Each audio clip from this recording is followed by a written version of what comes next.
dari SMP Negeri 2 Kuala Tunggal akan melakukan tugas demonstrasi kontekstual modul 3.1 tentang pengambilan keputusan berbasis nilai-nilai kebajikan sebagai pemimpin. Dengan tugasnya adalah mewawancarai kepala sekolah tentang praktik pengambilan keputusan yang selama ini telah dilakukan di sekolah. Saat ini kami sudah berada dengan Bapak Paujan Ngantri, Kepala Sekolah SMP Negeri 2 Kuala Tunggal, di mana di tempat kami mengajar. Kemudian calon guru penggerak yang ada di SMP Negeri 2 Kuala Tunggal, diantaranya ada Ibu Saripah Aini, Ibu Mia Handayani, kemudian Ibu Nur Hafiza, dan saya sendiri Ibu Yuniarti. Nah, bincang-bincang kali ini kita membicarakan tentang pengambilan keputusan. Nantinya teknisnya dari kami berempat akan bergantian untuk memberikan pertanyaan sehubungan dengan tugas tersebut. Baiklah Pak Pausan, terima kasih atas kehadirannya yang telah bersedia untuk kami wawancarai. Jadi pada dasarnya Pak, di modul ini kami mempelajari tentang pengambilan keputusan berbasis nilai-nilai kebajikan sebagai pemimpin.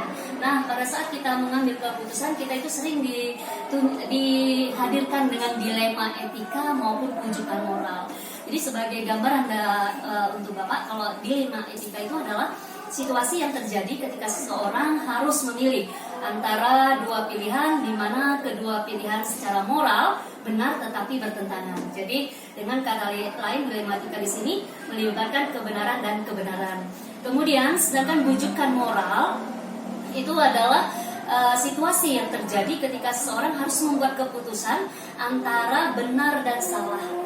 Oleh sebab itu, dengan kata lainnya, di rujukan moral ini adalah benar melawan salah. Nah, pada dasarnya sebagai kepala sekolah mungkin Bapak sering dihadapi dengan hal-hal tersebut, dilema etika maupun rujukan moral. Nah, pertanyaan saya, selama ini bagaimana Bapak dapat mengidentifikasi kasus-kasus yang merupakan dilema etika ataupun rujukan moral? Silakan Pak. Terima kasih untuk kesempatan ini. Pertama, untuk dilema etika ini itu kan terjadi baik kepada guru ataupun siswa. Ini tentu kami melihat dari situasi atau kejadian yang terjadi, kemudian kami menganalisa dari kejadian yang terjadi tersebut, kemudian kami mencoba menyelesaikan, kemudian memberi solusi untuk hal-hal mengenai dilema etika di sekolah kami tersebut. Mungkin itu. Ya Pak ya, jadi mengidentifikasinya dengan melihat dulu Pak ya sejauh mana kasusnya, apakah dia melibatkan dilema etika ataupun rujukan moral. Nah, pertanyaan berikutnya Pak, bagaimana cara Bapak menjalankan pengambilan keputusan di sekolah, terutama untuk kasus-kasus di mana ada dua kepentingan yang sama, yang sama-sama benar dan sama-sama mengandung nilai kebajikan? Mungkin yang pertama, saya akan melihat nilai-nilai mengenai etika moral tersebut. Yang pertama itu, kemudian saya juga melihat siapa yang terlibat dalam etika moral tersebut. Kemudian mengenai etika moral itu, saya akan melibatkan beberapa orang, guru ataupun stakeholder yang berkepentingan mengenai hal tersebut.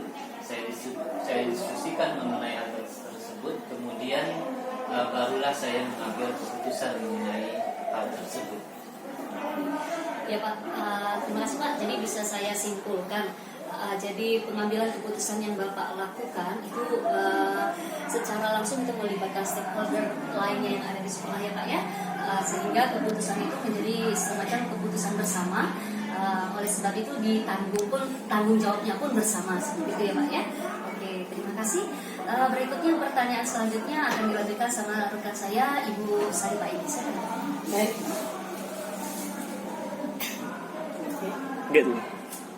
Baik Pak, menarik tadi yang sudah disampaikan tentang cara Bapak untuk mengambil keputusan yang sudah pernah Bapak lakukan di sekolah kita ini.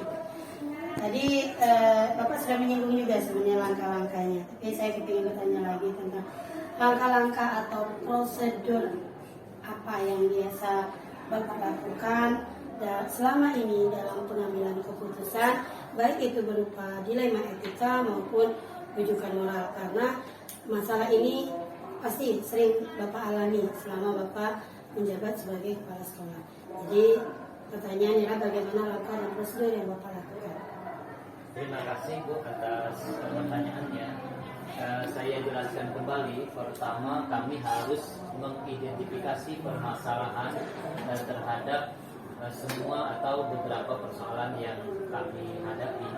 Kemudian kami juga mengklasifikasikan permasalahan tersebut apakah termasuk yang Ibu katakan tadi masuk ke dalam etika moral ataupun hal-hal yang lain sebagainya. Kemudian kami juga menentukan permasalahan tersebut masuk ke dalam bidang mana dalam stakeholder di sekolah kami. Kemudian kami mencoba mendiskusikan hal tersebut dengan stakeholder yang ada di sekolah kami. Kemudian barulah kami putuskan mengenai itu, dan jika itu kami rasa belum terlalu mumpuni, maka kami sampaikan ke forum rapat ataupun ke hal yang lebih besar yang melibatkan semua guru ataupun staf PU yang ada di sekolah ini. Oke, jadi langkahnya itu pertama identifikasi, terus Bapak klasifikasi dulu masuknya kemana, apakah dilema atau bujukan, terus Bapak masukkan ini cocok di bidang-bidang mana gitu kan. Jadi untuk staf di bawah Bapak, jadi untuk yang wakil-wakil ataupun pemegang ekstrakurikuler apa yang bisa ya Pak ya. Jadi dan baru nanti dimasukkan dalam forum. Bapak, pertanyaan saya selanjutnya adalah hal-hal apa saja yang selama ini Bapak anggap paling efektif dalam pengambilan keputusan yang telah Bapak lakukan dalam menghadapi dilema etika maupun rujukan moral. Terima kasih Bu. Hal yang paling efektif adalah kami merasa dengan keputusan yang telah kami lalui itu memberi dampak positif untuk kedepannya. Dengan keputusan yang benar tentu itu memberi efek terhadap sekolah kami. Keputusan tersebut akan dipakai untuk kedepannya, kemudian juga akan dicontoh oleh guru-guru ataupun staf PU yang lain. Terima kasih. Oke, Pak, terima kasih. Jadi kalau dari saya kayaknya cukup Pak. Mungkin akan dilanjutkan oleh teman saya. Ya, baik Pak. Tadi sudah Bapak jabarkan di atas bagaimana Bapak mengidentifikasi kasus, kemudian langkah-langkah prosedur yang sudah Bapak ambil, kemudian juga hal-hal yang Bapak anggap efektif dalam mengambil keputusan. Nah, sekarang yang ingin saya tanyakan, hal-hal apa sajakah yang selama ini merupakan tantangan Bapak dalam mengambil sebuah keputusan pada kasus-kasus yang ada di 5 etikanya? Terima kasih untuk pertanyaannya. Tentu tantangan untuk tersebut banyak sekali. Misalkan tantangan kepada person yang kita hadapi.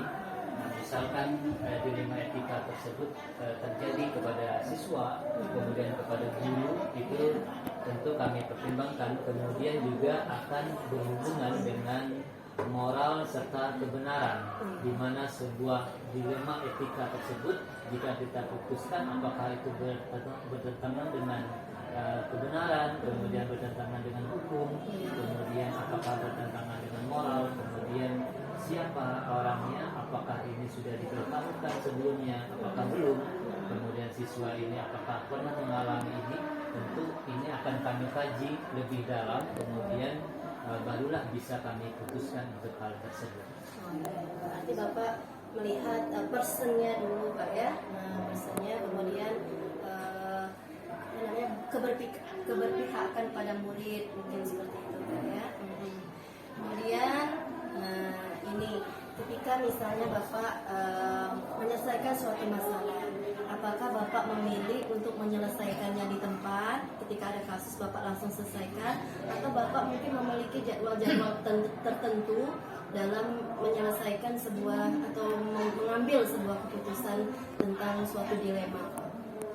Terima kasih.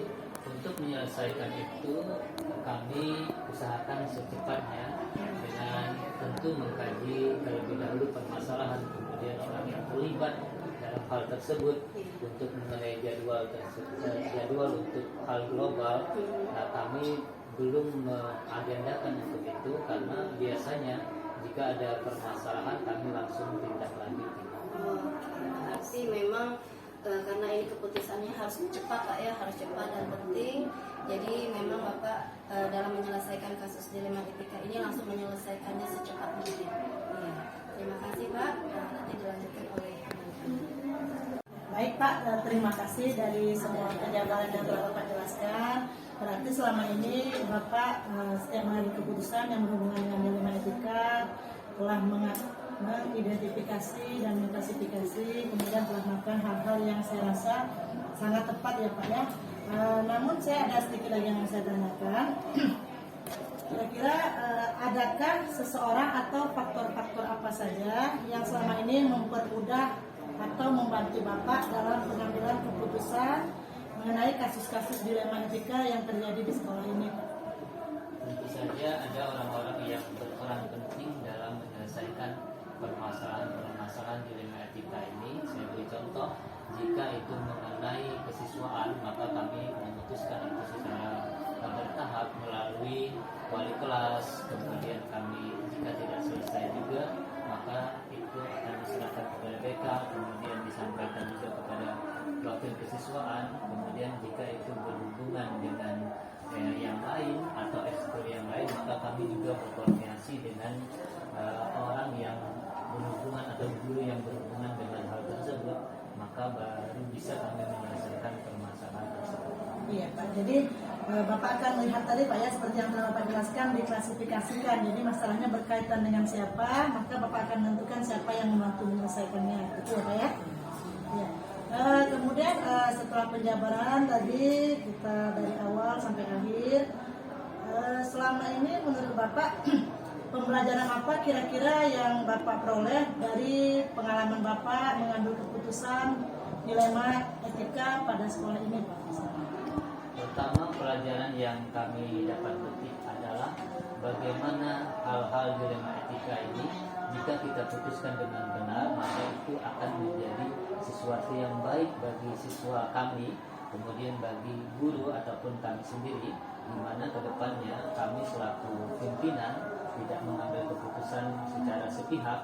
Kemudian kami juga harus mengkaji hal-hal tersebut, terutama mengenai dilema etika ini yang sehari-hari mungkin belum terlalu nampak, tetapi dengan disebutkan atau kita diskusikan ini, maka tentu untuk kedepannya bisa lebih baik.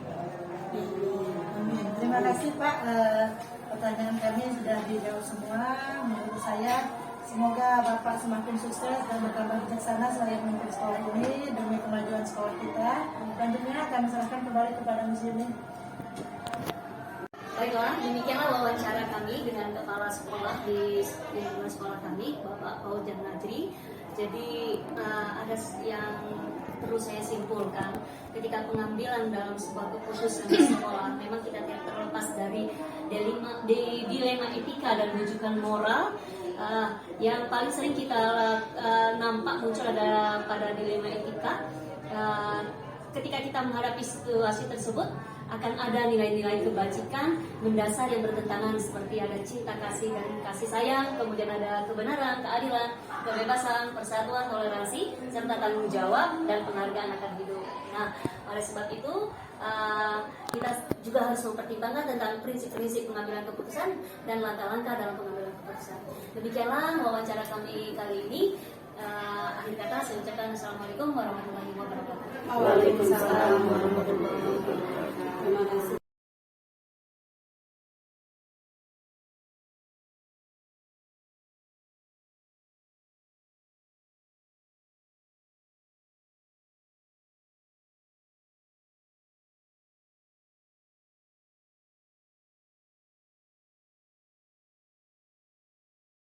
Tugas untuk modul 3.1 yang judulnya adalah pengambilan keputusan berbasis nilai-nilai kebajikan sebagai pemimpin.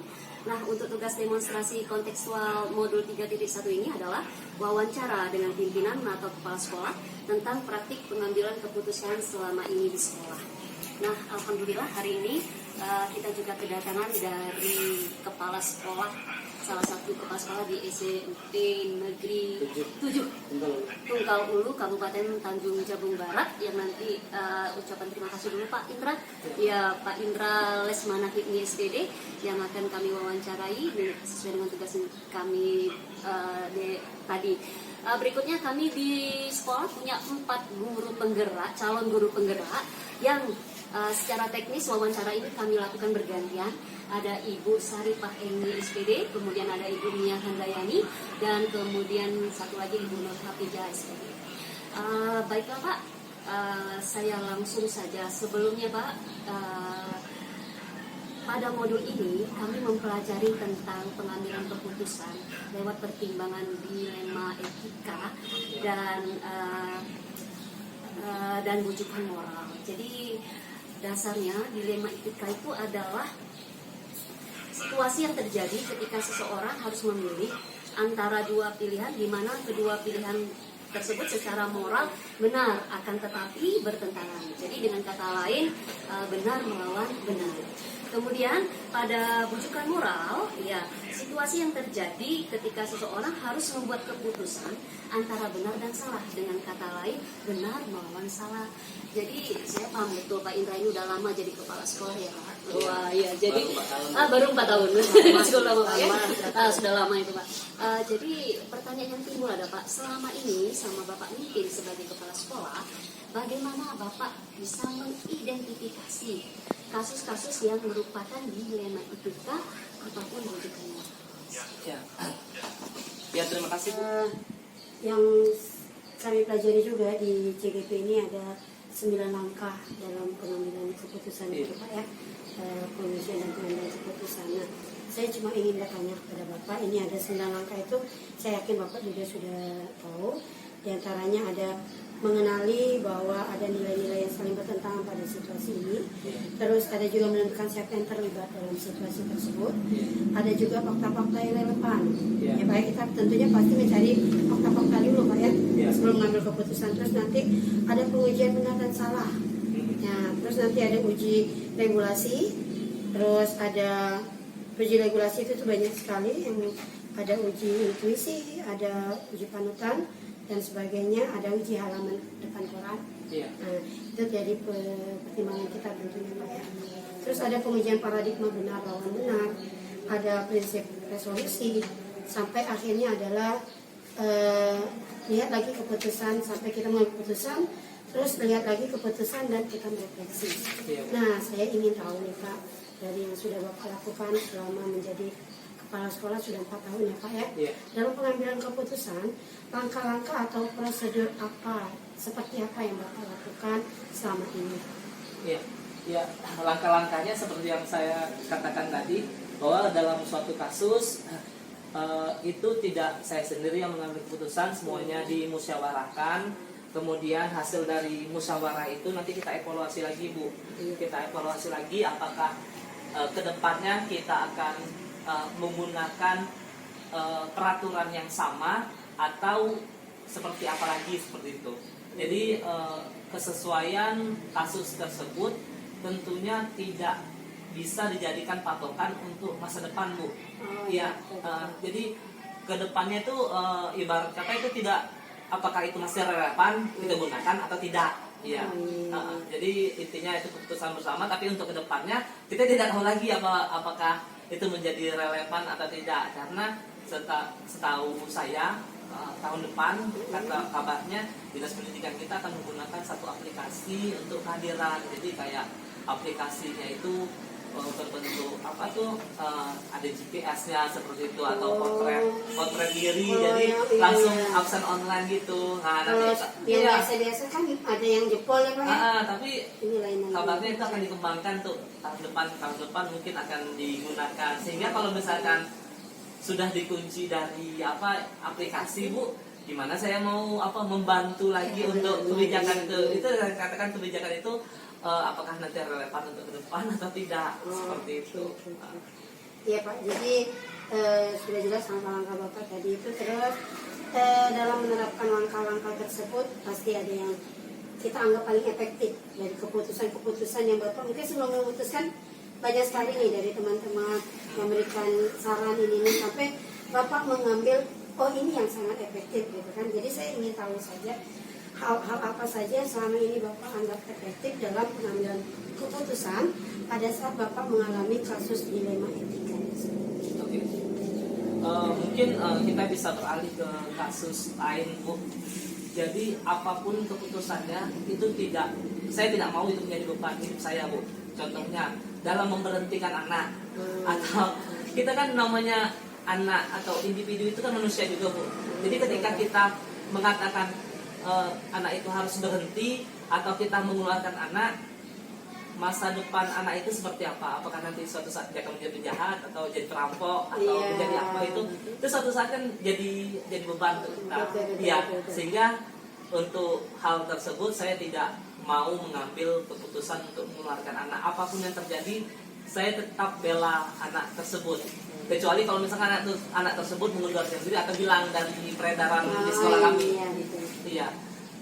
Saya kalau guru-guru ada satu kasus memberhentikan anak, saya tetap bela. Apapun yang terjadi saya tetap bela. Karena ketika anak itu berhenti dari sekolah saya, dia akan kerepotan apakah dia akan melanjutkan atau tidak. Kalau tidak melanjutkan, dia akan menjadi penjahat atau menjadi pengangguran. Jadi apapun yang terjadi, saya kalau yang hal itu, Bu, walaupun ada pendapat, saya tadi katakan bahwa saya katakan bahwa segala peraturan saya tetap diskusikan ke guru-guru. Tetapi khusus untuk itu, untuk memberhentikan anak, saya tetap bela, walaupun anak tersebut nakalnya setengah mati, tapi tetap kita melakukan pembinaan terus, kecuali ada beberapa kasus yang dia sendiri mengundurkan diri atau berhenti. Iya, tapi tetap saya bilang dengan guru, tolong ke rumah anak tersebut, bujuk supaya ke sekolah. Tapi tetap tak bisa juga, Bu. Otomatis ya udahlah, udah berhenti, Bu. Ada tiap tahun ada selalu, Bu, yang berhenti di tempat kami. Tapi kami tetap welcome. Padahal sudah 3 bulan gitu. Tolonglah wali kelas kunjungi ke rumah dia, apa masalahnya, tetap tolong hadirkan dia ke sekolah. Tapi karena orang tua broken home gitu, Bu, ya ada masalah-masalah internal. Yo mau tidak maulah. Tapi intinya khusus untuk memberhentikan anak, saya tetap pendirian saya, Bu. Jadi kalau masalah pemberian anak itu tidak ada mempertimbangkan teman-teman, pokoknya keputusan mutlak di Bapak, saya tetap membela anak. Sama dengan menerima siswa baru, maksudnya pindahan dari sekolah lain. Kalau ibarat kata dia diberhentikan dari sekolah di sekitar kami, Bu, dicap nakal atau apa bandel gitu, pindah ke sekolah kami, tentunya ada pro dan kontra dari guru-guru tersebut. Bilang inilah itulah, apa anaknya nakal, tetap saya terima. Karena kalau misalkan kita tidak terima, kemana lagi anak ini akan sekolah gitu, Bu. Kita coba, kalau misalkan dalam 2 atau 3 bulan tidak ada perubahan, nanti kita evaluasi lagi. Alhamdulillah apa yang mereka bilang dicap anak ini nakal atau nakal sekali atau berandalan seperti itu, di tempat kami, kalau sudah masuk di tempat kami, mungkin karena siswanya sedikit, terus tuh gurunya juga tinggal di situ, Bu, tinggal di sekolah, jadi ada perubahan tingkah laku anak tersebut, Bu. Biasanya tuh lulus dari SMP 3 untuk ujian gitu, selesai. Oke.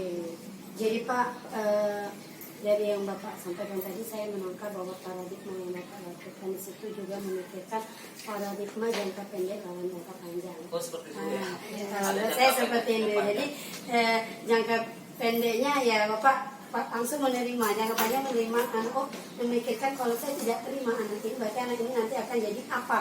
Iya. Nah, jadi seperti itu. Jadi itu yang saya tangkap dari yang Bapak paparkan tadi. Jadi kalau dari saya cukup kayaknya Pak, mungkin akan lanjutkan dengan ini.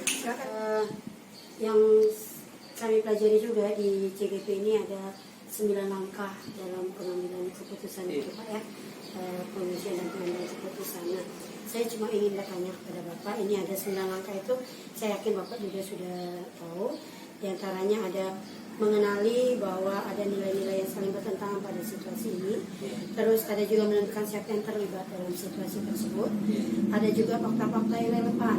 Ya Pak, kita tentunya pasti mencari fakta-fakta dulu, Pak, ya, sebelum mengambil keputusan. Terus nanti ada pengujian benar dan salah. Nah, terus nanti ada uji regulasi, Terus ada uji regulasi itu tuh banyak sekali, yang ada uji intuisi, ada uji panutan dan sebagainya, ada uji halaman depan koran. Iya. Nah, itu jadi pertimbangan kita tentunya Pak ya. Terus ada pengujian paradigma benar lawan benar, ada prinsip resolusi, sampai akhirnya adalah lihat lagi keputusan, sampai kita mengambil keputusan, terus lihat lagi keputusan dan kita merefleksi. Iya. Nah, saya ingin tahu nih Pak, dari yang sudah Bapak lakukan selama menjadi kepala sekolah sudah 4 tahun ya Pak ya. Iya. Dalam pengambilan keputusan, langkah-langkah atau prosedur apa, seperti apa yang Bapak lakukan selama ini? Iya, ya, langkah-langkahnya seperti yang saya katakan tadi, bahwa dalam suatu kasus itu tidak saya sendiri yang mengambil keputusan, semuanya dimusyawarahkan. Kemudian hasil dari musyawarah itu nanti kita evaluasi lagi Bu. Kita evaluasi lagi apakah kedepannya kita akan menggunakan peraturan yang sama atau seperti apa lagi, seperti itu. Jadi kesesuaian kasus tersebut tentunya tidak bisa dijadikan patokan untuk masa depan Bu. Iya, jadi kedepannya itu ibarat kata itu tidak, apakah itu masih relevan kita gunakan atau tidak. Iya. Jadi intinya itu keputusan bersama, tapi untuk kedepannya kita tidak tahu lagi apakah itu menjadi relevan atau tidak, karena setahu saya tahun depan kata kabarnya Dinas Pendidikan kita akan menggunakan satu aplikasi untuk kehadiran. Jadi kayak aplikasinya itu berbentuk apa tuh, ada GPS-nya seperti itu, atau potret diri, jadi langsung absen online gitu. Nah, nanti yang biasa-biasa kan ada yang jebol ya Pak ya. Tapi Ini lain lagi. kabarnya itu akan dikembangkan tuh tahun depan mungkin akan digunakan, sehingga kalau misalkan sudah dikunci dari aplikasi Bu, gimana saya mau membantu lagi untuk kebijakan itu saya katakan kebijakan itu apakah nanti relevan untuk ke depan atau tidak, seperti itu. Iya Pak, jadi sudah jelas langkah-langkah Bapak tadi itu. Terus dalam menerapkan langkah-langkah tersebut pasti ada yang kita anggap paling efektif dari keputusan-keputusan yang Bapak mungkin sebelum memutuskan banyak sekali nih dari teman-teman memberikan saran ini sampai Bapak mengambil ini yang sangat efektif gitu kan. Jadi saya ingin tahu saja hal-hal apa saja yang selama ini Bapak anggap efektif dalam pengambilan keputusan pada saat Bapak mengalami kasus dilema etika. Oke. Mungkin kita bisa beralih ke kasus lain Bu. Jadi apapun keputusannya itu saya tidak mau itu menjadi beban hidup saya Bu. Contohnya dalam memberhentikan anak, atau kita kan namanya anak atau individu itu kan manusia juga Bu. Jadi ketika kita mengatakan anak itu harus berhenti, atau kita mengeluarkan anak, masa depan anak itu seperti apa? Apakah nanti suatu saat dia akan menjadi penjahat atau jadi perampok atau menjadi apa, itu suatu saat kan jadi beban untuk kita. Ya, sehingga untuk hal tersebut saya tidak mau mengambil keputusan untuk mengeluarkan anak. Apapun yang terjadi, saya tetap bela anak tersebut. Kecuali kalau misalkan anak tersebut mengundurkan diri atau hilang dari peredaran di sekolah kami. Iya. Saya kalau guru-guru ada satu kasus memberhentikan anak, saya tetap bela. Apapun yang terjadi saya tetap bela. Karena ketika anak itu berhenti dari sekolah saya, dia akan kerepotan apakah dia akan melanjutkan atau tidak. Kalau tidak melanjutkan, dia akan menjadi penjahat atau menjadi pengangguran. Jadi apapun yang terjadi, saya kalau yang hal itu Bu, walaupun ada pendapat, saya tadi katakan bahwa saya katakan bahwa segala peraturan saya tetap diskusikan ke guru-guru. Tetapi khusus untuk memberhentikan anak, saya tetap bela, walaupun anak tersebut nakalnya setengah mati, tapi tetap kita melakukan pembinaan terus, kecuali ada beberapa kasus yang dia sendiri mengundurkan diri atau berhenti. Iya, tapi tetap saya bilang dengan guru, tolong ke rumah anak tersebut, bujuk supaya ke sekolah. Tapi tetap tak bisa juga Bu, otomatis ya udahlah, udah berhenti Bu. Ada tiap tahun ada selalu Bu yang berhenti di tempat kami, tapi kami tetap welcome. Padahal sudah 3 bulan gitu. Tolonglah wali kelas kunjungi ke rumah dia, apa masalahnya, tetap tolong hadirkan dia ke sekolah. Tapi karena orang tua broken home gitu Bu ya, ada masalah-masalah internal, yo mau tidak maulah saya. Tapi intinya khusus untuk memberhentikan anak, saya tetap pendirian saya Bu. Oh, jadi kalau masalah Ada pemberian toleransi. anak itu tidak ada mempertimbangkan teman-teman, pokoknya keputusan mutlak di Bapak, saya tetap membela Iya, anak. sama dengan menerima siswa baru, maksudnya pindahan dari sekolah lain. Kalau ibarat kata dia diberhentikan dari sekolah di sekitar kami Bu, dicap nakal atau apa bandel gitu, pindah ke sekolah kami, tentunya ada pro dan kontra dari guru-guru tersebut. Bilang inilah itulah apa anaknya nakal, tetap saya terima, karena kalau misalkan kita tidak terima, kemana lagi anak ini akan sekolah gitu Bu. Kita coba, kalau misalkan dalam 2 atau 3 bulan tidak ada perubahan, nanti kita evaluasi lagi. Alhamdulillah apa yang mereka bilang dicap anaknya nakal atau nakal sekali atau berandalan seperti itu di tempat kami, kalau sudah masuk di tempat kami, mungkin karena siswanya sedikit, terus gurunya juga tinggal di situ Bu, tinggal di sekolah, jadi ada perubahan tingkah laku anak tersebut Bu. Biasanya tuh lulus dari SMP 3 ikut ujian gitu, selesai. Oke, jadi Pak, dari yang Bapak sampaikan tadi, saya menangkap bahwa paradigma yang Bapak lakukan di situ juga memikirkan paradigma jangka pendek dan jangka panjang. Oh seperti itu ya. Saya seperti itu. Jadi jangka pendeknya ya Bapak langsung menerima, jangka panjang menerima anak. Oh, memikirkan kalau saya tidak terima anak ini, berarti anak ini nanti akan jadi apa? Iya. Nah, jadi seperti itu. Jadi itu yang saya tangkap dari yang Bapak paparkan tadi. Jadi kalau dari saya cukup kayaknya Pak, mungkin akan lanjutkan dengan ini. Silakan. Ternyata banyak sekali hal-hal yang sudah Bapak terapkan, kemudian peraturan-peraturan dan juga kasih sayang Bapak terhadap siswa, keberpihakan kepada anak. Nah, dari berbagai macam kasus yang sudah pernah Bapak tangani, apakah, kalau boleh saya tahu ini, apakah ada sebuah kasus dilema etika yang berupa tantangan gitu bagi Bapak untuk memutuskan sesuatu? Ya, terima kasih Bu. Tantangan dari apapun kasus yang terjadi, kami pihak sekolah itu selalu mencarikan solusi yang terbaik Bu untuk setiap kasus yang terjadi. Seperti misalkan anak yang nakal, contohnya dia mempreteli sepeda kawan sehingga rusak, tetap kami bina Bu, tetap kami bina, kami panggil orang tuanya.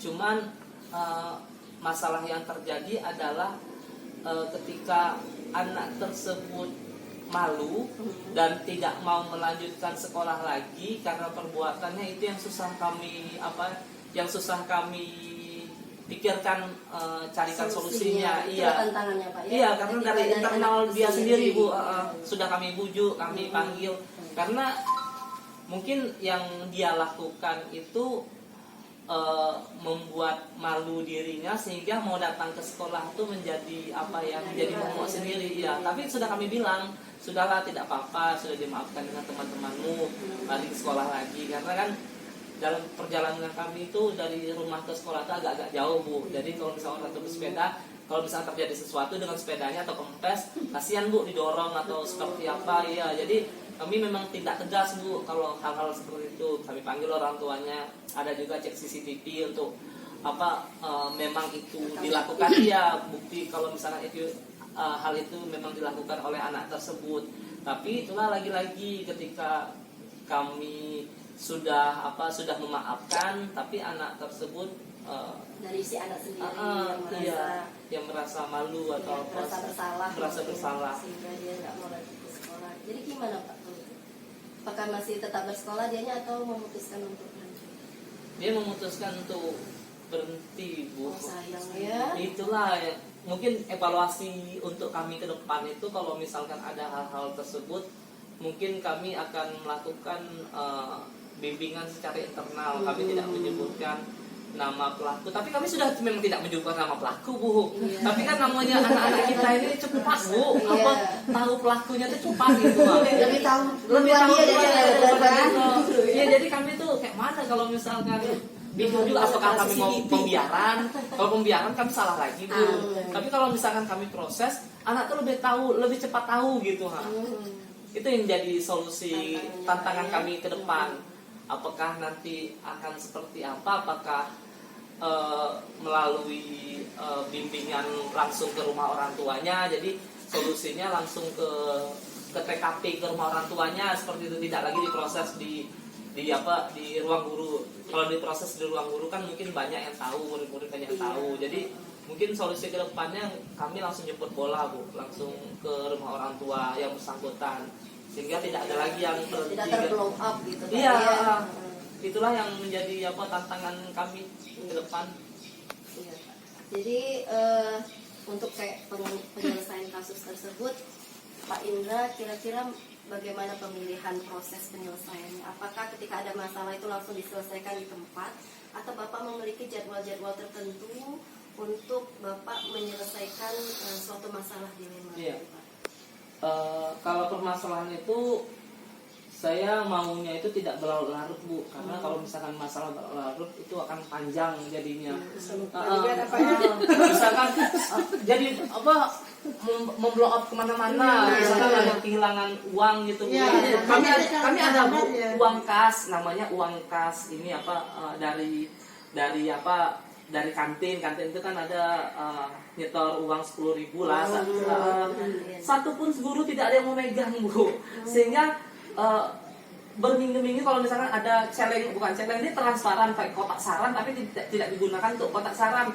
Jadi anak itu maklum, anak-anak kadang dimasukkannya duit di situ Bu. Orang minta kotak saran kan yang akrilik kan transparan tuh, sudah digantung situ. Bukannya saran Bu, ini duit dikasih Bu 10.000, 20.000, 10.000, ada 5.000, 1.000. Sehingga guru-guru pun tak mau nyimpan duit yang tak mau ribet untuk nyimpan duit ini. Diletakkannya juga situ. Memang tak hilang. Cuma suatu saat entah kenapa naasnya Bu duitnya hilang akibat tolak-tolak ya. Jadi itu masalah itu karena kemarin ada kejadian seperti itu, kami berlarut sehingga kan ada saling tuduh lah apalah gitu. Jadi pelajaran buat kami kan, kalau ada masalah tidak lagi berlarut-larut, pokoknya dalam 2x24 jam pokoknya masalah tersebut harus selesai gitu. Kalau mau ada masalah baru seperti anak bolos atau apa, pokoknya harus selesai saat itu juga Bu. Paling tidak 2 hari itu harus selesai. Tak ada berlarut. Itu kan kejadian itu berlarut Bu. Tak ada yang mau menyimpan duit, tak ada yang mau megang duit kan. Iya, betul, tolaan semua. Akhirnya sekarang tuh aman, ada yang satu mau megang duit sawit, mau megang apa karena ada kejadian tersebut. Iya, jadi tanaman sawit nih. Iya, ada tanaman. Nama kepala sekolah itu ada kewirausahaan, manajerial, supervisi. Kita gunakan yang salah satu kewirausahaan tuh Bu. Iya. Oke, berarti bisa saya simpulkan bahwasanya kalau bagi Pak Indra sebagai Kepsek, Pak Indra lebih memilih penyelesaian di tempat Pak ya, untuk semua masalah-masalah yang ada di dilema etikanya seperti itu. Iya, benar Bu. Oke, cukup Pak dari saya.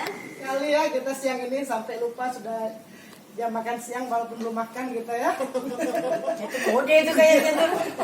Baik Pak Indra, ini ada sedikit lagi yang ingin saya tanyakan, yaitu pada saat pengambilan keputusan ya Pak Indra, saya lihat tadi sebenarnya Pak Indra berpengalaman sekali dalam mengambil keputusan.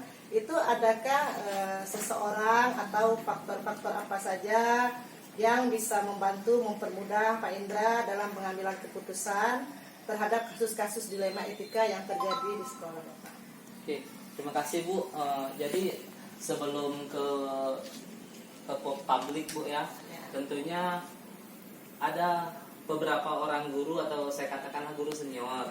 Ya, jadi kita kalau ada kasus ke guru senior dulu Bu, bagaimana pendapat beliau seperti itu kan.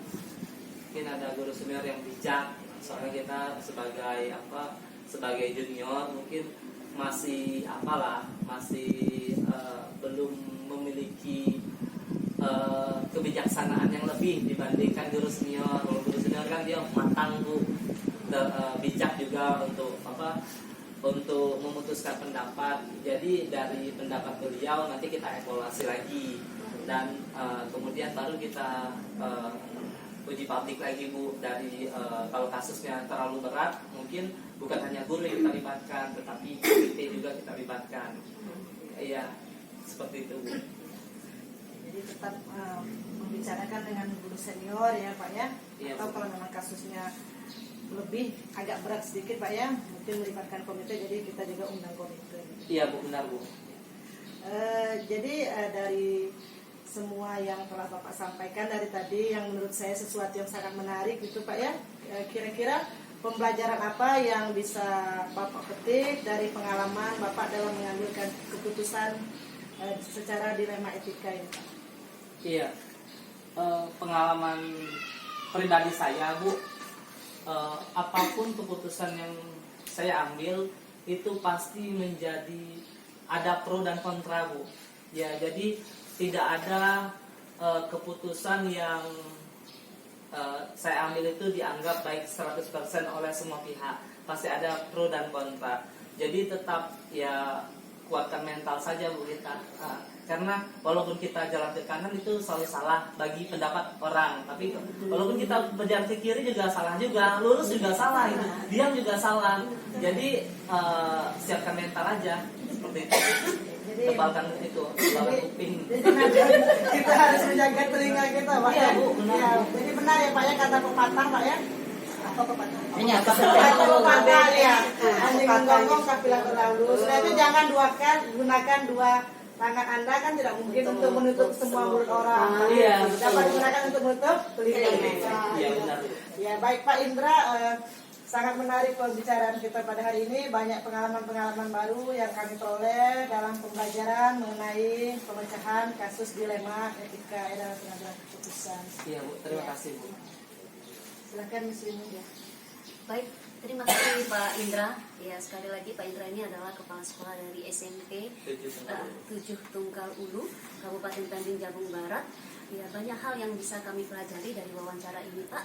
Kemudian kami juga bisa menyimpulkan pada dasarnya Bapak itu sudah melaksanakan 4 paradigma dari dilema etika yang ada, kemudian dengan 3 prinsip pengambilan keputusan dan langkah-langkah pada saat pengambilan keputusan itu rata-rata udah dilaksanakan sama Pak Indra, dan ini juga menjadi semacam gambaran buat kami ketika kami akan mengambil keputusan, mungkin ini menjadi sebagai dasar dalam pada saat nantinya akan mengambil keputusan. Ya, terima kasih sekali lagi Pak atas kehadirannya dan mau membantu kami untuk wawancara ini. Ya, sekali lagi kami berempat mengucapkan terima kasih atas kehadiran Bapak. Mungkin demikianlah wawancara kami untuk memenuhi tugas demonstrasi kontekstual pada modul 3.1. Terima kasih atas perhatian. Assalamualaikum warahmatullahi wabarakatuh. Waalaikumsalam warahmatullahi wabarakatuh. Nah, bye. Bye.